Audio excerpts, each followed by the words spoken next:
Hi hello ನಮಸ್ಕಾರ. ಎಲ್ಲರೂ ಹೇಗಿದ್ದೀರಾ? ಐ ಹೋಪ್ ಎಲ್ಲರೂ ಚೆನ್ನಾಗಿದ್ದೀರಾ ಅಂತ ಭಾವಿಸ್ತೀನಿ. ದಿನ ಬೆಳಗಾದರೆ ಏನಪ್ಪ ತಿಂಡಿ ಮಾಡೋದು ಅಂತ ಎಲ್ರಿಗೂ ದೊಡ್ಡ ಟೆನ್ಷನ್ ಹೌಸ್ ವೈಫ್ಗಳಿಗೆ. ನಾನು ಇವತ್ತು ತುಂಬ ಸಿಂಪಲ್ಲಾಗಿ, ತುಂಬ ಈಸಿಯಾಗಿ ಮತ್ತು ಆರೋಗ್ಯಕ್ಕೆ ತುಂಬ ಒಳ್ಳೆಯದಾಗಿರುವಂತಹ ಉಪ್ಪಿಟ್ಟನ್ನು ಯಾವ ರೀತಿಯಾಗಿ ಮಾಡೋದು ಅನ್ನೋದನ್ನು ಸಹ ನಾನು ಈ ವಿಡಿಯೋದಲ್ಲಿ ಹೇಳ್ತಾ ಹೋಗ್ತೀನಿ. ನೋಡ್ತಾ ಇದ್ದೀರಾ ಯಾವ ರೀತಿಯಾಗಿ ಕಾಣಿಸ್ತಾ ಇದೆ ಅಂತೆ. ನಾನು ದಪ್ಪ ರವೆನ 1 ಕಪ್ಪಷ್ಟು ತೊಗೊಂಡಿದ್ದೀನಿ, ಅಂದರೆ ಬನ್ಸಿ ರವೆ ಅಂತಾರೆ ಇದನ್ನು. 1 ಕಪ್ಪು ರವೆನ ಹುರಿದು ತೊಗೊಂಡಿರುವಂಥದ್ದು. ಇನ್ನು ಉಪ್ಪಿಟ್ಟನ್ನು ತುಂಬ ಸಿಂಪಲ್ಲಾಗಿ ನಾನು ವೆಜಿಟೇಬಲ್ಸ್ ಸಹ ಸಾಕಷ್ಟು ಬಾರಿ ಉಪ್ಪಿಟ್ಟನ್ನು ಮಾಡಿದ್ದೀನಿ. ಆದರೆ ಇವತ್ತು ತುಂಬ ಸಿಂಪಲ್ಲಾಗಿ ತಿಂಡಿ ಮಾಡಿ ದಿನ ಬೆಳಗಾದರೆ ಬೋರ್ ಆಗಿದೆ. ಸೊ ಸಿಂಪಲ್ಲಾಗಿ ಏನಾದರೂ ಬ್ರೇಕ್ಫಾಸ್ಟಿಗೆ ಮಾಡ್ಕೊಳ್ಳೋಣ ಅನಿಸ್ತು. ಸೊ ಸಿಂಪಲ್ಲಾಗಿ ನಾನು ಆಯಿಲ್ ಹಾಕಿ ಜೀರಿಗೆ ಮತ್ತು ಸಾಸಿವೆ, ಕಡಲೆಬೇಳೆ ಹಾಗೂ ರುಚಿಗೆ ಸ್ವಲ್ಪ ಮೆಂತ್ಯ ಕಾಳನ್ನು ಸಹ ಬಳಸ್ತೀನಿ. ಮೆಂತ್ಯ ಮತ್ತು ಉದ್ದು ಇದೆಯಲ್ಲ, ಅದು ಆರೋಗ್ಯಕ್ಕೆ ತುಂಬ ಒಳ್ಳೆಯದು. ಸೊ ಅದಕ್ಕೋಸ್ಕರ ಉದ್ದಿನಬೇಳೆನೂ ಸಹ ನಾನು ಈ ಒಂದು ಉಪ್ಪಿಟ್ಟಿಗೆ ಬೆರೆಸಿರುವಂಥದ್ದು. ಚೆನ್ನಾಗಿ ಫ್ರೈ ಆಗ್ತಾಯಿದೆ, ಗೋಲ್ಡನ್ ಕಲರ್ಗೆ ಚೇಂಜ್ ಆಗ್ತಾಯಿದೆ ಅಂದಾಗ ನಾವು ಚೆನ್ನಾಗಿ ಫ್ರೈ ಆಗಿದೆ ಅಂತ ಅಂದ್ಕೋಬೇಕು. ನೋಡ್ತಾ ಇದ್ದೀರಾ, ಮೀಡಿಯಮ್ ಫ್ಲೇಮಲ್ಲಿ ನಾನು ಈ ಕಡಲೆಬೇಳೆ ಉದ್ದಿನಬೇಳೆನ ರೋಸ್ಟ್ ಮಾಡಿದ್ದಾಯಿತು. ಇನ್ನೊಂದು ರುಚಿಗೆ ತಕ್ಕಷ್ಟು 1 ಟೇಬಲ್ ಸ್ಪೂನಷ್ಟು ಬೆಳ್ಳುಳ್ಳಿನ ಜಜ್ಜಿದ್ದೀನಿ. ಶುಂಠಿ ಬೆಳ್ಳುಳ್ಳಿ ಸಹ ಆರೋಗ್ಯಕ್ಕೆ ತುಂಬ ಒಳ್ಳೆಯದು. ಸೊ ನಾನು ಇವತ್ತಿನ ಸಿಂಪಲ್ ರೆಸಿಪಿ ಉಪ್ಪಿಟ್ಟಿಗೆ ಬೆಳ್ಳುಳ್ಳಿನ ಸಹ ಬಳಸಿದ್ದೀನಿ. ಮತ್ತು 5-6 ಹಸಿಮೆಣಸಿನ್ಕಾಯಿ, 1 ಬೌಲ್ನಷ್ಟು ಈರುಳ್ಳಿನ ತಗೊಂಡ್ಕೊಂಡಿರೋದು. ಈರುಳ್ಳಿನೂ ಸಹ ಗೋಲ್ಡನ್ ಕಲರ್ಗೆ ಚೇಂಜ್ ಆಗೋವರೆಗೂ ನಾವು ಮೀಡಿಯಮ್ ಫ್ಲೇಮಲ್ಲಿ ಚೆನ್ನಾಗಿ ಫ್ರೈ ಮಾಡಬೇಕು.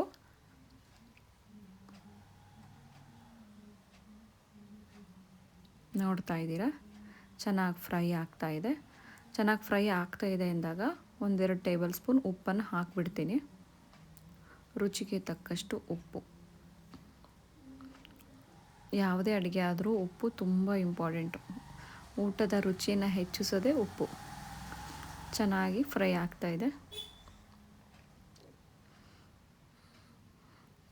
ಅವಾಗೆಲ್ಲ PG ಹಾಸ್ಟೆಲಲ್ಲಿ ಇರಬೇಕಾದ್ರೆ ಉಪ್ಪಿಟ್ಟು ಅಂದರೆ ಯಪ್ಪ ಯಾರಿಗೆ ಬೇಕು ಅನಿಸ್ತಿತ್ತು.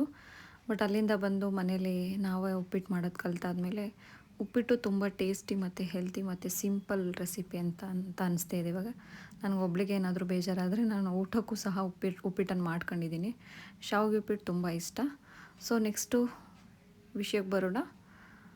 ಈರುಳ್ಳಿ ಆದ ನಂತರ ಸ್ವಲ್ಪ ಉಪ್ಪನ್ನು ಬೆರೆಸಿದ್ದೆ. ತದನಂತರ ಕರಿಬೇವು ಮತ್ತು ಟೊಮೊಟೊನ ಸಹ ಆ್ಯಡ್ ಮಾಡಿದ್ದೀನಿ. ಚೆನ್ನಾಗಿ ಫ್ರೈ ಆಗಬೇಕು. ಚೆನ್ನಾಗಿ ಫ್ರೈ ಆಗ್ತಾ ಇದೆ. ಇನ್ನು ನಾವು ಎಷ್ಟು ಬೌಲ್ನಷ್ಟು ರವೆ ತೊಗೊಂಡಿದ್ವೋ ಅದಕ್ಕೆ 2ರಷ್ಟು ಪ್ರಮಾಣದಲ್ಲಿ ನೀರನ್ನು ಸಹ ಬೆರೆಸಬೇಕು.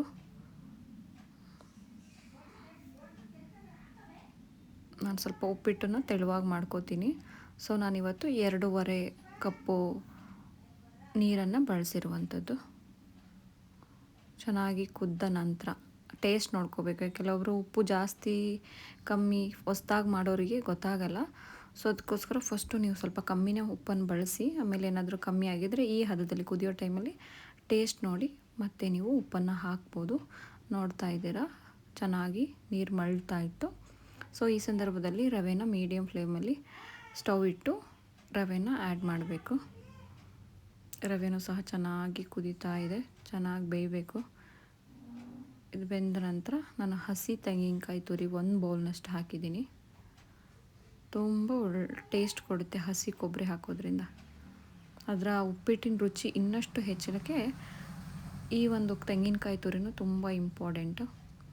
ನಾನು ಉಪ್ಪಿಟ್ಟು ಮತ್ತು ಚಿತ್ರಾನ್ನಕ್ಕೆ ಈ ಹಸಿ ತೆಂಗಿನಕಾಯಿ ತುರಿನ ಹಾಕ್ತೀನಿ, ಏಕೆಂದರೆ ತುಂಬ ಟೇಸ್ಟ್ ಕೊಡುತ್ತೆ. ಮತ್ತೆ ಮಾಡ್ಕೋಬೋದು, ಒಳ್ಳೆ ರೆಸಿಪಿ ಅನಿಸುತ್ತೆ. ಫೈನಲ್ ಉಪ್ಪಿಟ್ಟು ರೆಡಿ ಆಯಿತು. ಇನ್ನು ಫೈನಲ್ ಟಚಪ್ ಕೊತ್ತಂಬರಿ ಸೊಪ್ಪು 1 ಬೌಲ್ನಷ್ಟು ಹಾಕಿದ್ದೆ. ಚೆನ್ನಾಗಿ ಮಿಕ್ಸ್ ಮಾಡಬೇಕು. ಈಗ ಮೀಡಿಯಮ್ ಫ್ಲೇಮಲ್ಲಿಟ್ಟು ಸ್ವಲ್ಪ ಚೆನ್ನಾಗಿ ಅಳಬೇಕು. ರವೆ ಚೆನ್ನಾಗಿ ಅಳ್ಳಿದಾಗ ಮಾತ್ರ ಒಳ್ಳೆ ಟೇಸ್ಟ್ ಕೊಡುತ್ತೆ, ಚೆನ್ನಾಗಿ ಬೇಯುತ್ತೆ. ಫೈನಲಿ ಆಗಿದೆ, 99% ಉಪ್ಪಿಟ್ಟು ರೆಡಿ. ಮೀಡಿಯಮ್ ಫ್ಲೇಮಲ್ಲಿ ಸ್ಟವ್ನ ಸ್ವಲ್ಪ ಸ್ಲೋ ಇಟ್ಟು ಕ್ಲೋಸ್ ಮಾಡಿಬಿಡೋಣ.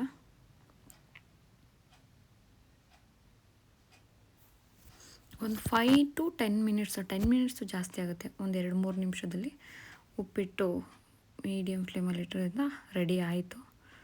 ಈಗ ಉಪ್ಪಿಟ್ಟು ಫೈನಲಿ ರೆಡಿ. ತುಂಬ ಸಿಂಪಲ್. ಇದಕ್ಕೆ ವೆಜಿಟೇಬಲ್ಸ್ನ ಆ್ಯಡ್ ಮಾಡ್ಕೋಬೋದು.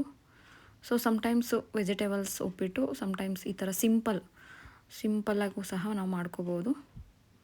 ನಿಮಗೂ ಈ ವಿಡಿಯೋ ತುಂಬ ಇಷ್ಟ ಆಗಿದೆ ಅನ್ಕೋತೀನಿ. ಹಲವು ರೆಸಿಪಿಗಳನ್ನು ನನಗಾಗಲೇ ನಾನು ಯೂಟ್ಯೂಬ್ ಚಾನಲಲ್ಲಿ ಹಾಕ್ತಾಯಿದ್ದೀನಿ. ಇದೇ ರೀತಿಯಾದಂತಹ ಹಲವು recipe, simple, tasty and healthy ರೆಸಿಪಿಗಳಿಗಾಗಿ ನಮ್ಮ ಒಂದು ಯೂಟ್ಯೂಬ್ ಚಾನಲನ್ನು ನೋಡ್ತಾ ಇರಿ. ನಿಮಗೆ ಯಾವೆಲ್ಲ ರೆಸಿಪಿಗಳು ಬೇಕು, ಈ ಒಂದು ರೆಸಿಪಿ ಇಷ್ಟ ಆಗಿದ್ದರೆ ಯಾವೆಲ್ಲ ರೆಸಿಪಿಗಳನ್ನು ನಾನು ಮಾಡಬೇಕು ಅನ್ನೋದನ್ನು ಕಾಮೆಂಟ್ ಬಾಕ್ಸ್ನಲ್ಲಿ ತಿಳಿಸಿ. ಇದೇ ರೀತಿಯಾದಂತಹ ಟೇಸ್ಟಿ, ಹೆಲ್ದಿ ಮತ್ತು ನಿಮಗೆ ತುಂಬ ಈಸಿಯಾಗಿ ಆಗುವಂತಹ ಹಲವು ರೆಸಿಪಿಗಳನ್ನು ನಾನು ನಿಮಗೆ ಮಾಡ್ತಾ ಇರ್ತೀನಿ. ಮತ್ತೆ ಸಿಗೋಣ. ಧನ್ಯವಾದಗಳು. Bye bye. Have a good day.